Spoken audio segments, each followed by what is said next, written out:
Yo, what's up with the YouTube? So we back with another video, and today we're gonna be reacting to a video by KB Goes Live called XXXTention's killer just called out Drake for involvement in the murder. Now, we already know, man. X, you know what I'm saying, he was killed back in 2018, but before he was killed, he had beef with Drake, man. And you know what I'm saying, his killer got life. You know, he trying to get an appeal, you know what I'm saying? And basically, he had said that, you know, Drake had something to do with it. Now, we finna check out this video, man. Shout out KB Goes Live. Make sure y'all hit that like button. Make sure y'all subscribe. Let's go and get into it. I ain't gonna lie, I made a video yesterday about Drake starting his Anita Max Win tour in February in Australia, and I thought that was gonna be the last time I had to cover Drake for a little while. But y'all, I was wrong, because I woke up this morning to the news that Nah, you know you ain't finna, stop covering Drake for right now. His name always in the media. Drake has pretty much just been called out by XXXTentacion's killer's lawyer over on the Law and Crime Network. Yeah. Now, y'all heard me right. Drake was pretty much just name dropped by the lawyer for the man who was convicted of killing XXXTentacion. And this is coming at a very coincidental time, right? All week we've been talking about these petitions that Drake has filed to seek information that can help him file a lawsuit against his record label UMG, which is also Kendrick Lamar's record label. Now, I say this is coming at a coincidental time because we haven't heard nothing about this XXXTentacion case in like a couple years now, right? It's been closed. People have been Yeah, I thought it was over with, man. You know what I'm saying? I thought them boys had got life, if I ain't tripping. convicted. The trial is over, right? On April 6, 2023, all three people that were arrested and tried for this were sentenced to life in prison without the possibility of parole. And then there's been no new updates in this case since, but then here we are the week that Drake decides he wants to go at his record label's neck, boom, implicated in a murder scheme. I can't lie, that's pretty wild. I've been seeing a lot of people saying that Drake going at his label like this was going to be the biggest mistake of his career, that he was about to give Michael Jackson, they was about to give him that Prince treatment. Yeah, you can't just go at your label like that, man. I don't know why it always end like that, though. And I kind of shrugged it off like, I don't know about it. Don't seem like too big of a deal. But man, coincidences, right? They can be strange. Now, for context, this theory that Drake may have somehow been involved in XXXTentacion's murder isn't a new theory. In fact, I made a video about this years ago, right? And I put it up on YouTube, and UMG actually requested a takedown of that video. Not because I used any copyrighted music or anything like that, just because they didn't like that topic being out there. Now, if I'm not mistaken, yo, it makes sense though.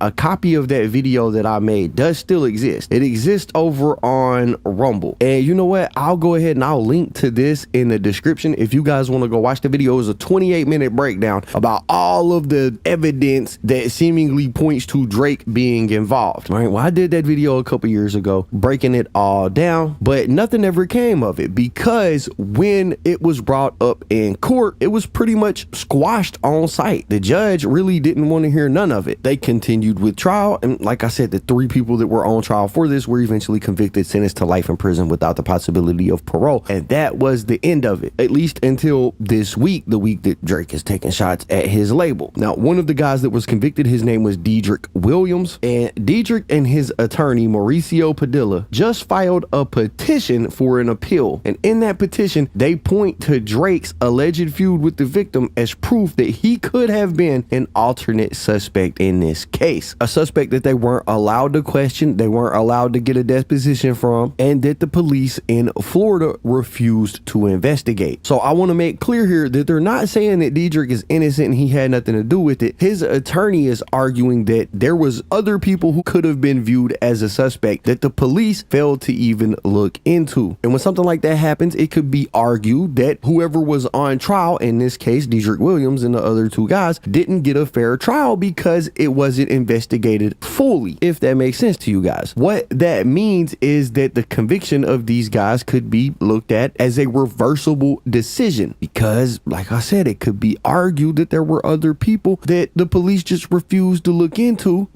But not Drake though, dog. You know what I'm saying? Didn't these dudes try to rob X? But yeah, man, they did get hit with life without parole, so you know they trying to do whatever they can to get out of there now. It could have proved there was more to the story, but we'll never know because they didn't allow it. It basically adds up to the exclusion of evidence that pointed the finger at somebody else. And it's kind of a big deal. So with that said, let's go ahead and get into this clip of Mauricio Padilla explaining why they have just name dropped Drake in this petition for an appeal. Well, I am not arguing it. I'm not his appellate attorney. I was the trial counsel. So I'm just referencing what Mr. Patanzo, which is his appellate attorney, has stated in the brief. There's so many errors that it takes a while to even break it down. One of the main errors in my opinion in the case, which I had to sit through, argue, and live it, was the fact that in December of 2020, I filed a witness list. The state's reaction to that was to file a motion saying, we want the court to strike all of his witnesses, that's not even something that's legal or that you could do. You have to itemize who you want stricken. You just can't shotgun approach and say, I want all of his defense witnesses stricken. But the state attorney did that. In a hearing that I had to defend, myself to that in that motion, the court didn't grant that, but the court instructed me to file a pleading, which was the nexus in my defense witnesses and what nexus they had to my theory of defense, which I argued was inappropriate because at the end of the day, you're ordering me to give the state a blueprint of what my defense is going to be. But I was ordered to do it, and I did it. When prior to Mr. Onfroy, which I'll refer to him as X for this interview because his stage name was XXXTention, which was the victim in this case. Prior to him being murdered, he had posted on Instagram, if anybody kills me, I'm snitching right now. It's Champagne Poppy. I'm paraphrasing, but He doing that bad. He did that bad though, man. Cause what if Drake ain't had nothing to do with it? something to that effect, right? So imagine. The decedent said prior to his death, if anybody kills me, it's Champagne Poppy, which is Drake's Instagram name. I laid out in extreme detail all of my defense witnesses list, which included many rappers, because at the end of the day, the victim in this case was a rapper. He had feuds, ongoing public feuds with not only Drake, but a lot of rappers that are either signed to OVO or related to Drake in some way, including 600 Breezy, which is a Chicago-based rapper, and a rapper that's from Toronto by the name of, he goes by Top 5, which is Hassan Ali. And I had to lay that all out in detail. The court was fully aware of my theory of defense. Prior to that, I filed a motion to perpetuate the testimony of Livingston Allen, which goes by the name of DJ Academics, because DJ Academics was friends with X and had posted long YouTube. He said DJ Academic's real name, like. So they got all this from DJ Academic. Content regarding this beef. He actually posted YouTube saying that he was on the phone with X discussing the issue and the beef that he had with Drake, and specifically, X had either said or posted something about Drake's mom, and he had posted a picture of a Drake lookalike with semen on his face, and he wanted DJ Academics to post it on his own site, and he said, I'm not going to do that. And in that conversation, DJ Academic says that you better be careful because even though, like, and I'm paraphrasing again, even though he's not a gangster, you may be pushing him. As a reaction to that conversation, X goes and says that he takes it out off the post off of his website or off of IG, and he says that his Yeah, because somebody don't really gotta be no gangster, man. I ain't trying to say Drake did it, but man, if your bread stretching on it ain't nothing to send yeah. Instagram was hacked. I laid that out in my motion to perpetuate the testimony, which a motion to perpetuate testimony is when you have a witness that is relevant to your defense and that lives beyond the jurisdictional limits of the court, and that you feel that you're not going to be able to bring them into court. So I'm basically asking the court to allow me to go to California or wherever I have to go, depose this individual, and now with his deposition, if he doesn't show up, I could use it in my defense or in my case in chief, right? So I did that, argued it to the court, and the court, in a reaction, basically said, I'm not going to grant your motion to perpetuate testimony, just take his depo. Let's just take it. So, okay, fine. I set a notice of hearing, went and served Drake in his castle in Beverly Hills. The judge enters a rule to show cause, basically saying a purge date. You have to appear for depo on this day, or I'm going to do a writ of bodily attachment. He then goes and hires Brad Cohen, a friend of the show, friend of mine as well, an excellent attorney. And Brad files several motions, motion to quash the subpoena, and he files a motion for protective order. We go back and forth, and the judge says, and the first time that Brad shows up to court, he says, you know what, I'm gonna quash the rule to show cause. He's hired counsel. You guys can communicate and figure out when this step was gonna happen. Okay? So we go back and forth. We can't agree to it for various reasons, and I'm not gonna get into settlement negotiations Sure. on the show, but we can't agree. We go into court February 24th, I believe, on his motions. At that time, James Beard, which is the process server that served Drake, appeared as a witness, and I wanted to show video that he took of the actual attempted service, where it shows Drake's bodyguards or the people that are in front of his house refusing to cooperate. It showed one of Drake's employees kicking the subpoena down the road that leads to his mansion. And the judge didn't allow me to show that. Despite not allowing me to put forth that evidence, the judge did a 180 from telling me to figure it out, coordinate it, take the depo, did a 180, told me, why are you involving him? Granted the motion for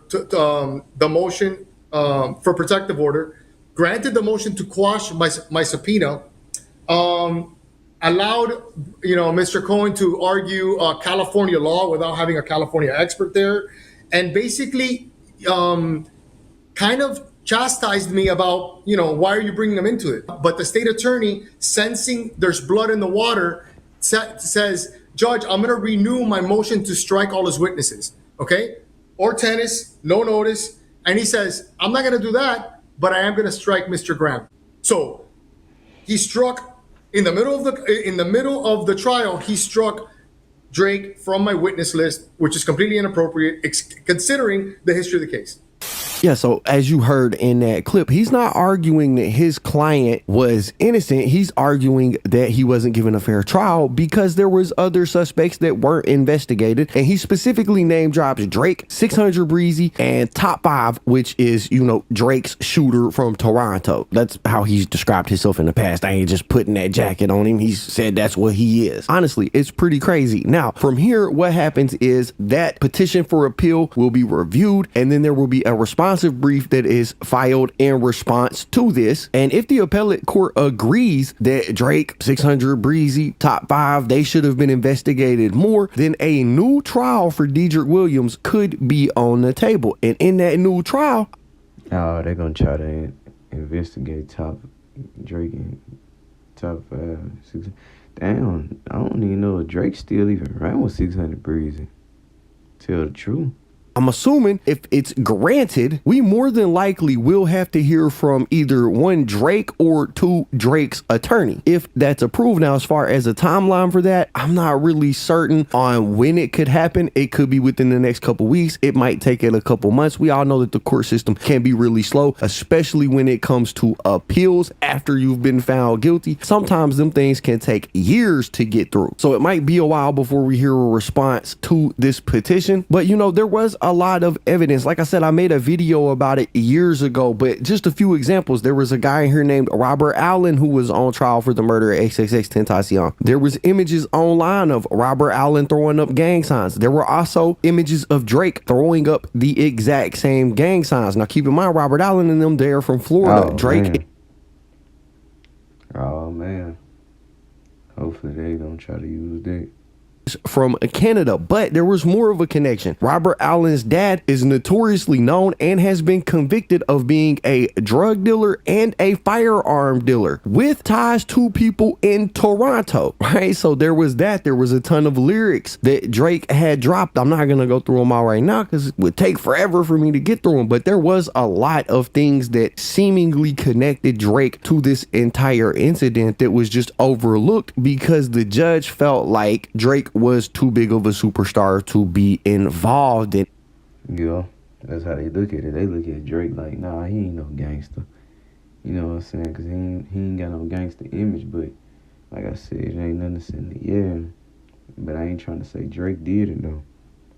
Like the lawyer said, he struck down Drake and only Drake from his witness list. Everybody else was allowed to come in, give testimony, yada, yada, yada, but not Drake. That was shot down almost immediately, which, I mean, to be fair, nobody is saying that them guys that were convicted are innocent, but the lawyer might be on to something when he says that it's not a fair trial if you're not allowed to introduce all of the information, and there was clearly more information. But yeah, bro, that's what we got. This is not how I expected this week to develop. After Drake sued UMG, all of a sudden, boom, he's being implicated in the murder of X. Crazy stuff. But yeah, bro, y'all gotta let me know what y'all think about it in the comments down below. Anyways, that's basically it for the video, guys. If you enjoyed the content, be sure to hit the like button, subscribe, tap the notification bell so you get notified every time. Yeah, man. Well, we have this video by KB Go Live. You know what I'm saying? Basically, you know, these folks trying to say, you know what I'm saying, they forgot to look into Drake and everything, you know what I'm saying? Why they ain't looking to everybody else like Drake, Top 5, 600 Breeze, and all of them? Why y'all only looked into them?